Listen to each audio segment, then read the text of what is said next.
ہماری ذاتی زندگیوں میں اور قومی زندگیوں میں انتشار جو ہے وہ کس طرح سے پیدا ہو. آپ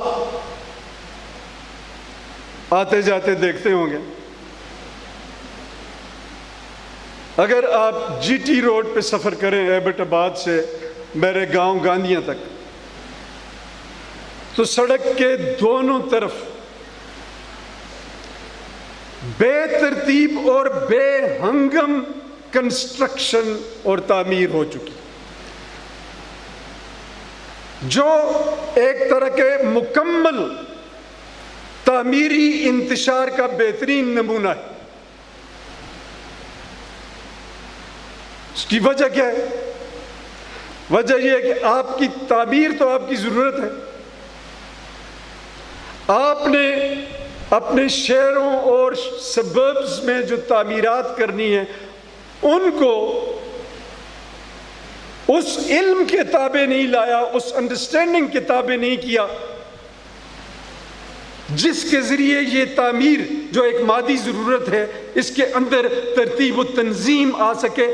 یہ جو ہے ایک آزاد کمیونٹی کی تعمیر و ترتیب بن سکے. یہ بے ہنگم تعمیر جو ہے یہ مادی اور نفسانی خواہشات کی غلامی کا ایک مینیفیسٹیشن ہے، یہ عقل اور علم کی مینیفیسٹیشن نہیں ہے. اس لیے you have these monstrosities all over the place. اچھا ترجمہ کیا ہے monstrosities کا واحد صاحب؟ بس ایک مطلب ہے، ہاں جی. تو ایک آپ دیکھیں نا، یہ جس چیز کو دیکھ کے آپ یعنی ذہنی اور جمالیاتی حس کی بجائے ایک شاک اور دکھ میں چلے جائیں، جس میں کوئی حسن نہ ہو، جو قبیح ہو، بد شکل. اور یہی اگر آپ اس کو علم کے تابع لائیں تو اس میں ترتیب و توازن آ جائے. اسی طرح آپ کی سیاست جس انتشار کا شکار ہے، اس کی بنیادی وجہ یہ ہے کہ طاقت کی جو نفسانی خواہش ہے اور پیسے کی جو مادی خواہش اور ضرورت ہے، اس کو علم اور ادراک کے تابع میانہ روی کے دائرہ کار کے اندر اور اخلاقیات کے پیمانوں کے دائرہ کار کے اندر پورا نہیں کیا جاتا. طاقت جو ہے اس کو آپ نے علم کے تابع کرنا ہوگا، انڈرسٹینڈنگ کے تابع کرنا ہوگا. اگر آپ ایسا نہیں کر سکتے تو آپ طاقت کی جو نفسانی خواہش ہے، جو انسٹنکٹ ہے، اس کے غلام ہیں. عقل کے تابع آپ نے نہیں کیا اسے، تو آپ آزاد نہیں. آپ آزار جو ہے آزادی کے دعوے دار بنتے رہیں. آزادی کی روح یہ ہے کہ آپ کی سائیکی کے اندر واحد شے جو اپنا معیار خود قائم کرتی ہے وہ عقل ہے اور وہ ریزن ہے. اور اگر آپ کے تمام اعمال اور تمام نفسانی اور جسمانی اور مادی خواہشات اور ضروریات عقل کے تابع رہ کر، علم و ادراک کے تابع رہ کر پورے ہوتے ہیں، آپ میں تقویٰ ہے، آپ میں جو ہے اخلاقیات ہے، اور آپ کی ذاتی زندگی میں اور قومی زندگی میں ترتیب آئے گی.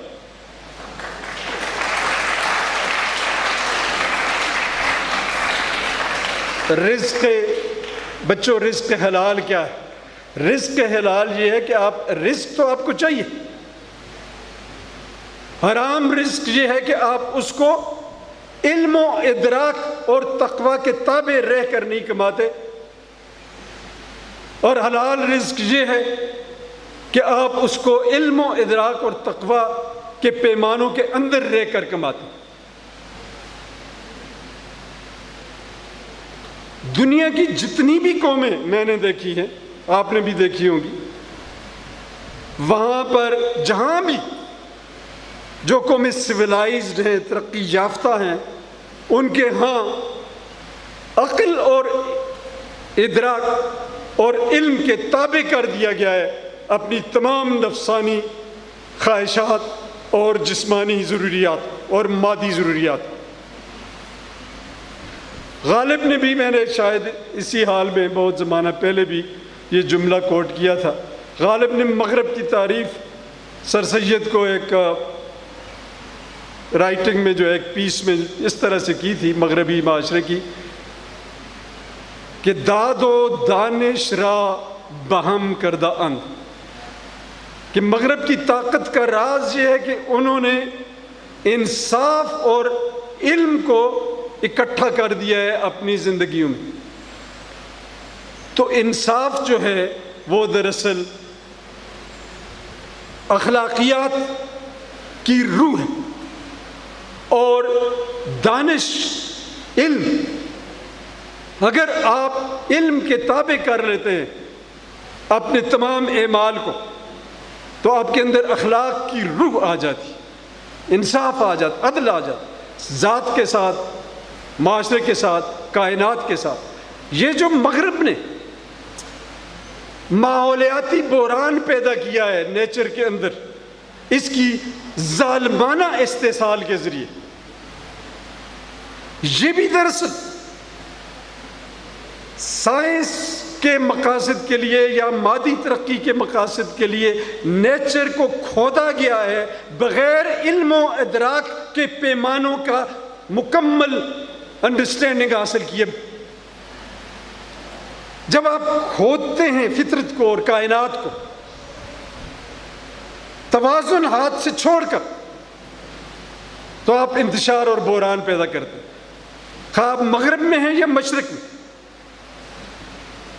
اور آپ آزاد نہیں ہیں، آپ مادی ضروریات کے غلام ہیں۔ صرف اور صرف علم آپ کو اور ادراک آزادی دے سکتا ہے، کیونکہ اس کی بنیاد عقل ہے، اور عقل ہی، جیسا میں نے کہا، جذبات اور خواہشات اپنے آپ کو ایویلویٹ نہیں کر سکتے کہ میں اچھا ہوں یا برا ہوں، ارادہ اپنے آپ کو ایویلویٹ نہیں کر سکتا کہ میں اچھا ہوں یا برا ہوں، صرف عقل کر سکتی ہے۔ اس لیے عقل ہی آزاد ہے، اور اس لیے تمام اعمال اگر اس کے تابع ہوں گے، عقل کے تابع ہونے کا مطلب ہے علم، جدید ترین علم اور انڈرسٹینڈنگ کے تابع، تو آپ آزاد ہیں، ورنہ آزاد نہیں۔ خواہ آپ کے پاس ایک آزاد ملک جغرافیائی طور پر ہے تو وہ ایک ایسٹ ہے، اس کی بنیاد کے اوپر آپ واقعتاً آزادی حاصل کر سکتے ہیں، لیکن حقیقی آزادی جو ہے وہ آپ کے قلب و روح سے اٹھتی ہے۔